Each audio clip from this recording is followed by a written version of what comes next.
Hello everyone. In today's videos, I'm going to talk about systems and 6 important properties of the systems that are memoryless, stable, causal, invertible, time invariance, and linear. Let's start with systems. Systems are mappings of input signals to the output signals. You can think about them as a function that you can apply some input to it and then receive some output in response to the applied input signal. All right. Examples of systems for the continuous time case, I can mention an electrical circuit. In this circuit, the input signal is a voltage waveform that's applied to the base of this transistor, and the output is another voltage waveform that's taken from the collector of this BJT. As an example for a discrete time system, I can mention a sound processing system that to this system you can apply a discrete time signal x of n and do some processing using this system and then receive an output signal that's also going to be a discrete time signal. So discrete time systems have a discrete input signal and discrete output signal. For a continuous time systems, both input and output signals are continuous time signals. Let's look at some important mathematical systems. The first one is a delay system. The output in this system is a delayed version of input signal, as the name implies. So x of t is applied to the system. The resulting signal is y of t, or the response is y of t, which is x of t minus t naught. It's a delayed version of it.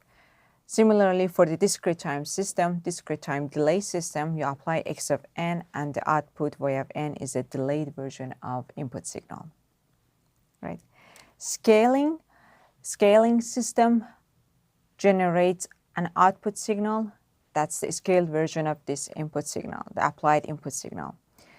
It can be both a discrete time system and a continuous time system. If A is a number greater than 1, you can think about it as a gain system, like an amplifier.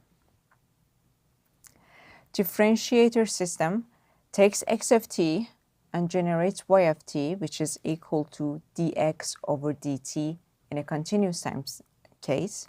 For a discrete time case, y of n, or the output of this system, is going to be equal to x of n minus x of n minus 1.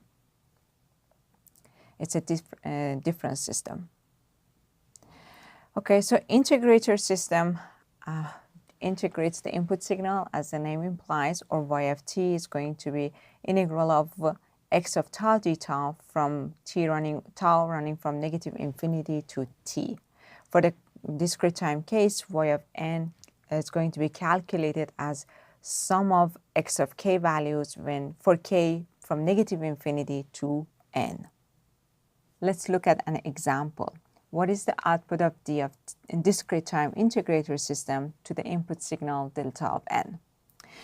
So because I have an explicit representation of this system, that means I explicitly know how y of n is related to x of n.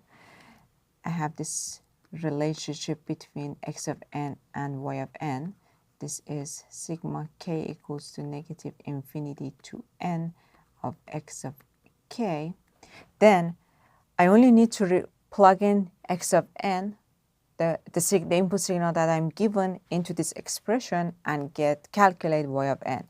So for this case, I'm going to have sigma k equals to negative infinity to n of delta of k. So I need x of k. I have x of n. The only thing I need to do is to replace this n with k. All right. So you can think about this this summation as summing delta of, for example, delta of negative 100, delta of negative 5, delta of negative 1, delta of 0, delta 1, up to delta of n. So if n is a number greater than or equal to 0, this summation is going to be equal to 1. For n values that are less than 0, this summation is going to be equal to 0. That means the answer for this one is u of n, or I can write it in this format. Delta plus delta of negative 100 plus delta of negative 1 plus delta of 0 plus delta of 1 plus delta of n. And this is when n is a positive number greater than 1, right? So I know that if I want to plot the signal delta of k as a function of k, negative 1, negative 100, and so on and so forth, all of these numbers, it's only delta of k is equal to 1 for only k equal to 0. So other than that, delta of k is equal to 0. So I'm adding a bunch of zeros here and there, and all of them are zeros. So I'm adding a bunch of zeros, and only if k equals to 0, delta of k is going to be equal to 1. And this is going to happen. I'm going to have delta of 0 in this summation if n is a number equal to 0 or greater than 0. So which is the same as, which is the meaning of a signal, unit step signal u of n. Right, so there's another way of looking at this signal or looking at this expression. I can write sigma k equals to negative infinity to n delta of k as sigma m equals to negative infinity to n delta of m. The only thing I did here is changing k to m. It's just a dummy variable, so I can replace k with any other variable that I want, as long as I'm using that variable to run this summation. All right, so now I'm ready to do a change of variable to make this summation look similar to what we've seen in the past. So what I'm doing is, if we use m equals to n minus k in this summation, I'm going to change m to n minus k. Then this means when m is negative infinity, which is this one here, I want to change the bounds because I want to change the argument in the delta function. So when m is equal to negative infinity, using this relationship between m and n and k, I know that that means k is equal to plus infinity. All right? And then when m equals to n, which is this guy that I have in here, then k equals to, using this expression that I have in here, k is going to be equal to 0. All right, so I'm ready to write delta of m when m goes from negative infinity to n as sigma delta of, instead of m, I'm going to write delta of n minus k, and the summation is going to run from k equals to 0 to infinity. All right, so these two are equal. Now I know that y of n is equal to sigma k equals to 0 to infinity of when I sum delta of n minus k, or y of n equals to sigma delta of n minus k when k goes from 0 to infinity. This is summation of shifted delta functions. So this sum, we know that this sum is equal to u of n. We have seen it in the past. Okay, we're ready to look at system properties.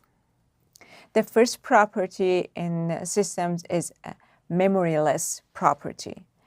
A system is memoryless if the output at time t only depends on the value of the input signal at time t. This is for continuous time systems. For a discrete time system, a system is memoryless if the output at time n only depends on the input calculated at time n. So in other words, the output of the system doesn't depend on the future values of x of n or x of t, or the past values of x of n or x of t. Let's look at an example. I have a system, continuous time system, defined with this expression.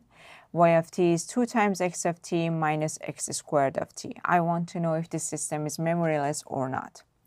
All right, so if we apply an input signal x of t to this system, in the output, I only need to multiply x of t by 2 and take the second power of x of t and subtract the second power of x of t from 2 times x of t. All right. So if I know the value of x of t at any time point, basically I know the value of the output at the same time. In other words, to build y of t, I don't need to know the future values of x of t or the past values of x of t. Here is the descriptive answer to this problem. So output at time t naught only depends on the input signal or the value of the input signal at t equal to t naught. The second example is a discrete time system that's defined by y of t that's equal to x of n minus 1. We want to know if this system is memoryless or not. Remember, y of n should only depend on x of n at the same time point, not the future values, not the past values. This is a delay system. So I only need to give a counterexample and show that to find one sample of y of n, I need to know x of n at a time point which is previous at the time point that you are looking for, or a future sample of x of n. For example, y of n at n equal to 0, or y of 0 is x of negative 1. In other words, if I want to find out the value of y of n at n equal to 0, I need to know the value of x of n at n equal to negative 1, which is a past time compared to n equal to 0. So this system does have a memory, and it's not memoryless. All right. In the third example, I have a system in which the relationship between input and output signal is implicitly explained. So y of n is x of n plus the previous sample of y of n, or y of n minus 1. I want to know if this system has memory or it's a memoryless system. All right, so I have y of n in here. And because I have y of n, I can calculate y of n minus 1. I only need to replace n with n minus 1 because I have y of n and I'm interested in finding y of n minus 1. All right, so this is going to be equal to x of n minus 1 plus y of n minus 2. Moving on, if I want to find y of n minus 2, I'm going to write it as x of n minus 2 plus y of n minus 3. So if I continue writing these, you can see a pattern here. And that pattern is, I can replace this y of n minus 1 here and y of n minus 2 in here. As a result, you're going to have something like this. Y of n ultimately is going to be equal to x of n plus, instead of y of n minus 1, I'm going to write x of n minus 1 plus, this is this guy in here.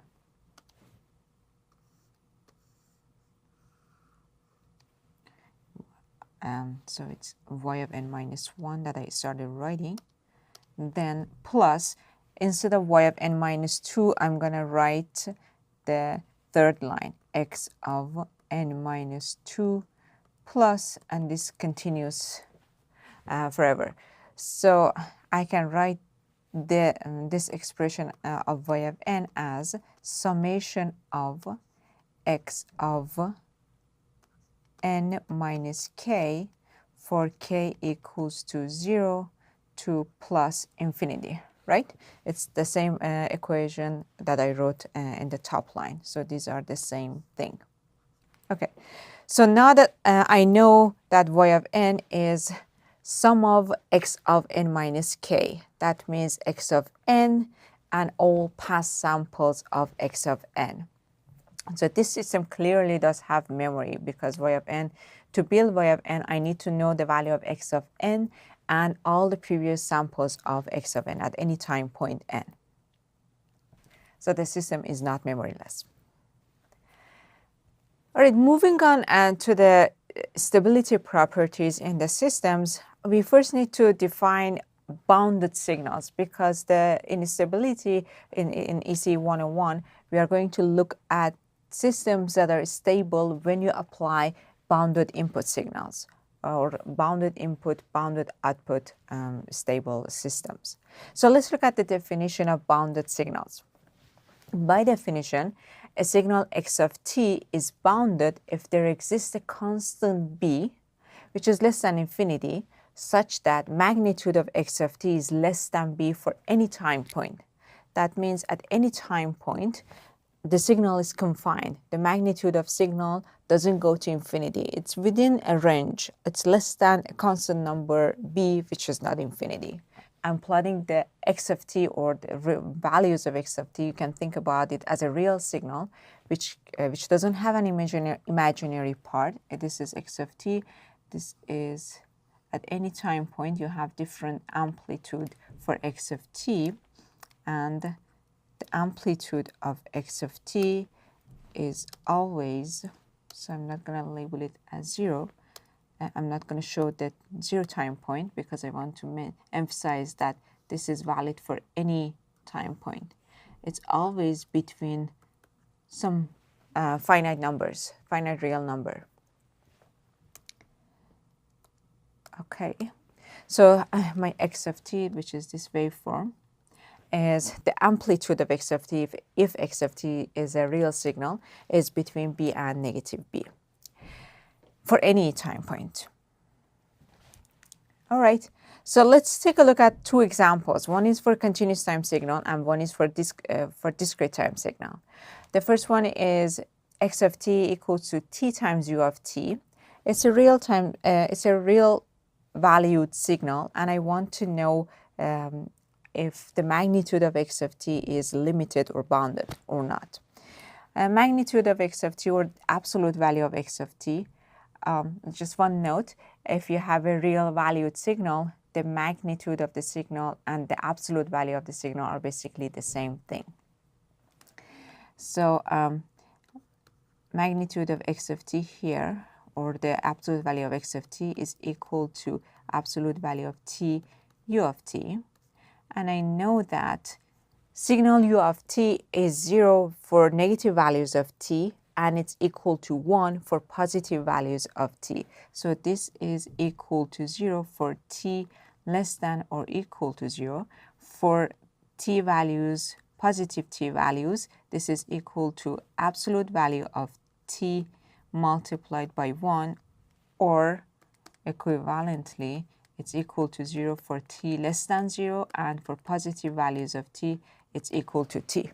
All right, so absolute value of x of t is equal to t, and I know that if t goes to infinity, absolute value of t, or magnitude of x of t, is going to go to infinity. As a result, so if t goes to infinity, and then magnitude of x of t will go to infinity. So this signal is not a bounded signal. X of t is not bounded. Right. How about x of n equal to x e to the j n? This is a complex exponential, and it's a complex valued signal. So it's appropriate to talk about its magnitude. So magnitude of x of n, I want to see if the magnitude of x of n is less than a constant number, some real number or not. Magnitude of x of n is magnitude of e to the j n. And we know that the magnitude of this complex exponential is equal to 1. So it's clearly a bounded signal. So x of n is bounded. So I can use this signal to test the stability of a discrete time system. Now that we know the definition of bounded signals, let's look at the stability properties in our systems. Specifically, we are looking at stability for the case when you have when you apply bounded input signals and you expect to get a bounded output signal from a stable system. So in a BIBO or bounded input, bounded output stable systems, a bounded input signal would result a bounded output signal. And the system is BIBO stable if all bounded input signals result in a bounded output signal. That is, if you apply a signal whose magnitude is less than or equal to b when b is a finite number, a finite real number, then magnitude of y of t is the output of the system when you apply x of t as the input signal. The magnitude of y of t is going to be less than a constant number c, where c is a number less than infinity. Let's look at an example. We want to know if a system that's defined by this expression y of t equals to 2 times x squared of t minus 1 plus x of 2t, if the system is BIBO stable or not. All right, let's look at the refer to the explanation or definition of BIBO stable systems. That is, if I apply a signal whose magnitude is less than b, if the system is BIBO stable, then I would expect to get a signal whose amplitude is less than b for any signal, any bounded input signal that I apply. So this is C. All right. And let's take a look. I want to find the magnitude of y of t using the expression that I have. This expression, I want to find the magnitude of y of t. It's equal to the magnitude of 2 times x squared of t minus 1 plus x of 2t. Right. Now we can use the triangle inequality to write it in this format. Magnitude of y of t is less than or equal to magnitude of 2 times x squared of t minus 1 plus magnitude of x of 2t. To write this one, I use the triangle inequality.